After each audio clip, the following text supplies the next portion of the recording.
Hey guys, Nick Josselin, welcome to Code Red Defense. Great question we got is, Nick, how do you stop a fight or stop an attacker without using lethal force if you don't want to hurt him? So, I've seen, people get drunk, two friends about to scrap it out over stupid shit. You don't want to pop the guy in the throat, but you definitely want to control the fight. So I'm going to show you guys like two moves that I like. The first one is if your without palm striking, is just controlling it this way, here, right? So I'm applying a little bit of pressure, and I'm kind of controlling the person without hurting them, okay? And I can control how much pressure I put. So I'm not actually striking the throat or like palm striking him.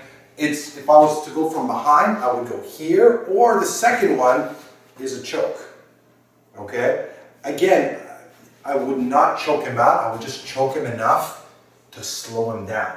Now, working in the clubs, I've used this stuff, so it actually works. Where, the kid's 19 years old, he's drunk, and he wants to fight me, but I know he's not a threat, and I know I have a clear shot at wasting him, but it's enough for me where I just pop him with a little small something, and then go chest to back, and then I either choke him or put on some pressure, just enough to be able to slow him down. So, those are two very good moves that do work, that don't require, these are the shots that you're going to break, concussion, snap the neck and cause damage. The other ones are made for control. So I hope you guys enjoyed the video. If you want to learn more self-defense, go visit our website, codereddefense.com. We also have a great video on more common attacks. We'll put the link in the description box. Thank you for watching. Stay safe and stand strong.